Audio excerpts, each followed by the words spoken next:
안녕하십니까 더병현 여러분. 국가공인 직업상담사 2급을 준비하시는 여러분들과 함께 이제 드디어 큰 놈이 하나 왔죠. 2차 대비입니다.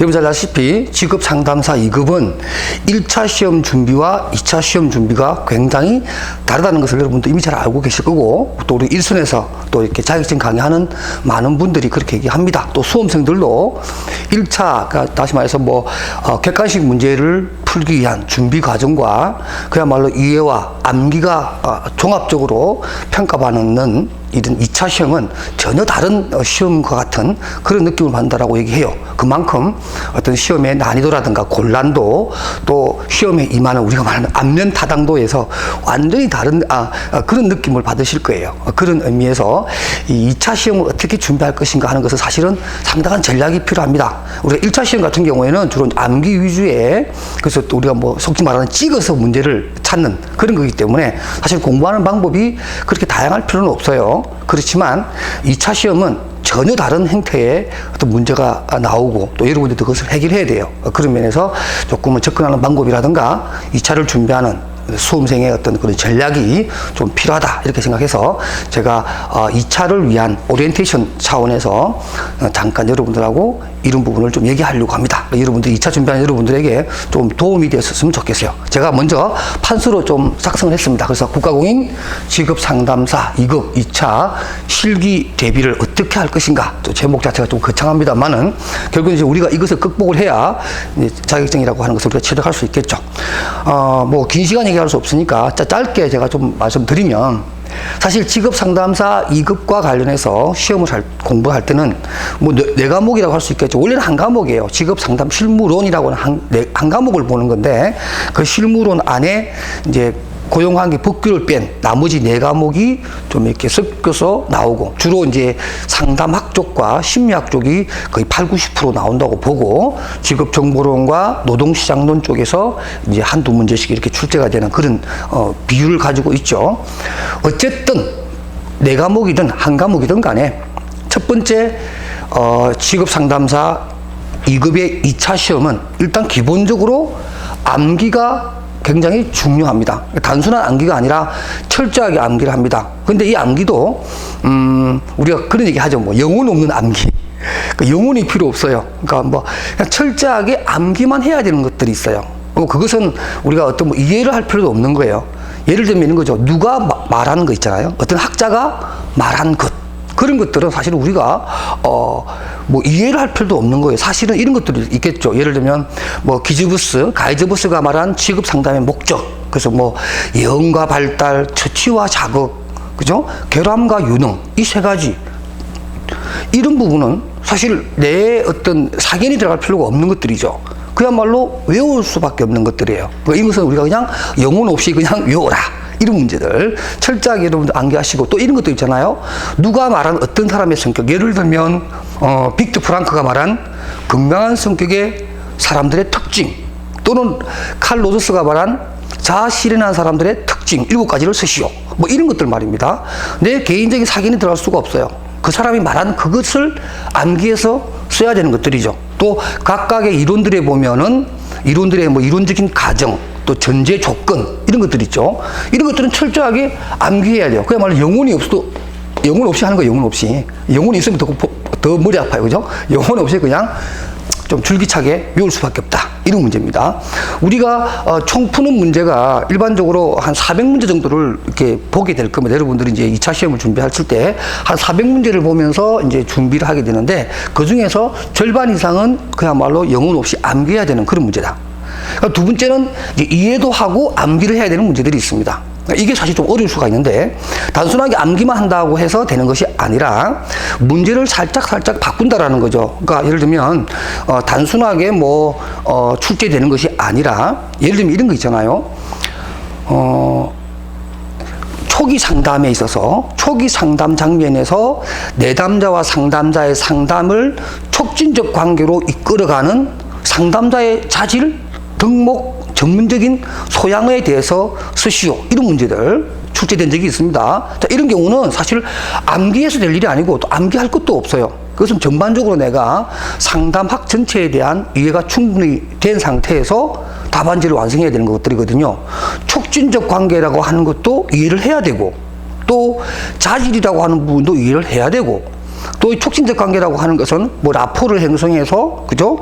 내담자가 원하고 기대하는 쪽에 어떤 그러한 상담의 내용이 들어가야 될 것 같고, 뭐 이런 것들이 내가 전반적으로 알고 있어야 돼요. 이해를 한 상태에서 그것을 좀 조리 있게 문장화해서 답안지에 작성하는 거거든요. 이런 것들은 사실 이해와 암기를 같이 해야 되는 것들입니다. 그러니까 여러분들이 딱 찍어서 이것만 하겠다. 이것은 굉장히 위험합니다. 지금 직업상담사 2급의 실기 2차 시험은 상당히 좀 폭넓게 나오고 깊이 있는 것보다는 좀 폭넓게 나온다. 이렇게 보실 수 있으니까 여러분들이 가능하면 좀 크게 공부하시고, 제가 슈퍼노트라고 하는 것을 따로 또 2차 대비 책을 만든 이유도 지금 그 직업상담사 2급의 어떤 출제 경향이 자꾸만 이렇게 좀 넓혀지는 게 있어요. 그래서 주변 자격증인 청소년 상담사 2급, 3급에서 다루었던 문제들이 또 직업 상담 쪽으로 출제가 되기도 합니다. 그리고 또 출제위원들의 성향이나 그분들이 속해 되는 어떤 학회라든가 그분들의 전공에 따라서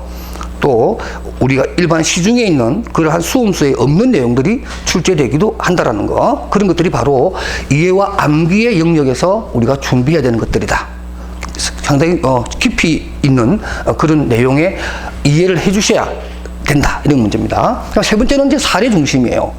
역시 마찬가지로 최근에 들어와서 상담 실무론이니까 이 시험 자체가, 그죠? 그러니까 사례를 들어서 설명하게끔 하는 문제들도 잘 나옵니다. 예를 들면 REBT 이론 같은 경우는 A, B, C, D, E, F의 이론에 의해서 그 과정을 주어진 사례, 주어진 질문에 따라서 상담하게 한다든가, 아니면 뭐 체계적 동감법에 있어서 사례를 준다든가, 뭐 이런 문제들이 나오죠. 또 뭐 직면이나 또는 우리 상담 기법을 적용할 때에 어떤 상황을 주고 거기에 따라서 어떤 이론에 맞춰서 상담을 하시오. 또 상담의 과정을 나열하시오. 이런 문제들이 나오죠. 이것들은 이제 사례가 굉장히 중요하다는 거죠. 그래서 여러분들이 제 교재에도 중요한 파트 부분에서 제가 사례를 집어넣어놨어요. 슈퍼노트에도 있고, 또 제가 2권 기출문제의 풀이집에서도 사례를 제가 몇 개 올려놨는데, 반드시 여러분들 사례를 올려주시고, 이 사례를 들어서 설명하라 그랬는데 사례를 들지 않고 설명해버리면 이건 지시어에 위반된 거죠. 그래서 어떤 분들은 난 잘 썼다, 그런데 사례를 들지 않고 썼다 그러면 점수가 안 나올 수도 있어요.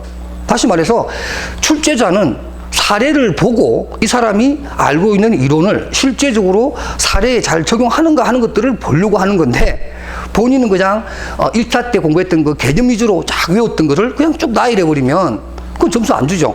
출제 의도하고 제대로 하는 답안이 나온 거니까. 여러분들 잘 보세요. 우리가 보통 뭐 1점짜리도 있겠지만 우리가 보통 5점, 뭐 6점, 크게는 7점짜리 배점이 되어 있는 거 있어요.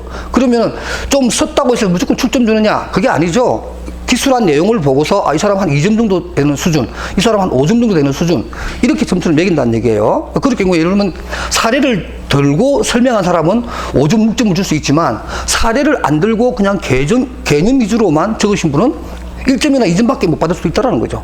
그런 것들을 여러분 조심하셔서 사례 중심의 설명을 요하는 그런 문제라면 반드시 사례를 들 필요가 있습니다. 그다음 마지막으로 제가 좀 이렇게 적어놨는데, 선비 정신을 버려라. 이게 무슨 말이냐면 이게 찍을 수 있는 문제가 아니잖아요, 그죠? 기술하는 문제잖아요. 근데 어떤 분이 이런 분이 계세요. 이분한테 선비가 조선시대 사대부 같은 선비 기질이 있어요. 그러니까 딱 문제를 봤는데 내가 모르는 문제야. 전혀 뭐 본 적도 없고, 예를 들면 근데 충분히 공부했으면 쓸 수 있는 문제들인데 자기가 모르는 문제예요. 본 적이 없어요. 그런데 그게 예를 들면 이런 거죠. 내담자의 상담 도중에 보여지는 내담자의 저항의 어떤 조짐이라든가 그런 저항이라든가, 또는 어떤 자기 방어가 심한 내담자를 어떻게 상담할 것인가에 대해서 써보라, 뭐 이런 문제가 나왔다 칩시다. 그러면 본인은 이걸 해본 적이 없기 때문에 그냥 모르는 것은 모르는 것이다. 그래서 알지도 못하면서 답을 쓰는 것은 선비 정신에 어긋난다. 그러면서 그 공란으로 놔두버리는 경우가 있어요. 모르는 거니까. 근데 그건 안 된다라는 거죠. 왜냐면은 그 시험의 문제에 보면 우리가 아까 조금 위에서 설명한 것처럼 점수를 주는 데 있어서 어떤 점수든 간에 뭐가 좀 써져 있어야 점수를 준다는 거죠. 예를 들면 이분이 뭐 1번 문제 참 잘했어요. 2번 문제 참 잘 썼어요. 3번 문제도 잘 썼습니다. 그래가지고 4번 문제에 왔는데 4번 문제는 자기가 모르는 거라. 그래서 이거를 자기가 그냥 놔둬버리면요. 채점하시는 분이 어떤 상황에 빠지냐면 이 친구 참 잘해. 5점. 이 친구 참 잘했었다. 뭐 3점. 5점 만점에 있으면 4점 줬어요. 근데 이 친구도 요걸 못 쓴 거예요. 빛나는 놔버린 거죠. 선비 정신을 발휘해서. 근데 이게 뭐 단 1점, 2점이라도 좀 주고 싶은데 몇 자라도 이렇게 적어놔야 그게 맞춰서 1, 2점이라도 줄 거 아닙니까? 근데 아예 그냥 공란으로 놔둬버리면 점수를 줄 수가 없어요. 그럼 빵점이죠, 뭐, 말 그대로. 이것 때문에 사실은 많은 점수에서 손해볼 수 있다는 거죠. 그러니까 여러분들이 결코 이런 공란으로 놔두지 마시라. 물론 그게 정답이 아닐 수도 있어요. 근데 2차 시험은 사실 정답은 없어요. 딱 정해진 정답은 없어요. 타당하면 되죠. 타당하면. 뭐 이렇게 생각할 수도 있겠다. 상담자에 따라서는 이렇게 접근할 수도 있겠다. 그 바라보는 관점이나 차원의 차이기 때문에 사실 정답은 없어요.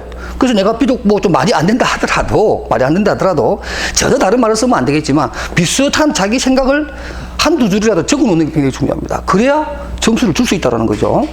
자, 이렇게 해서 제가 뭐 간단하게 2차를 준비하기 위한 팁으로서 제가 말씀을 드렸는데요. 2차 시험은 이 4가지를 충분히 이해를 하면서 암기할 것과 이해할 것과 그리고 사례를 한두 개 꼭 알아둘 것과 그리고 전반적인 어떤 기술을 할 수 있도록 좀 폭넓은 공부를 하셔서 결코 빈 공간 을 남겨놓지 않는 그러한 지혜와 전략이 필요하다는 말씀을 드리고 여러분들 2차 시험 잘 준비하셔서 자격증 취득이라고 하는 영광스러운 그런 결과를 거두시기 바랍니다. 여러분들 본 시간에 또다시 한번 인사를 드리도록 하겠습니다. 여러분 건승하십시오.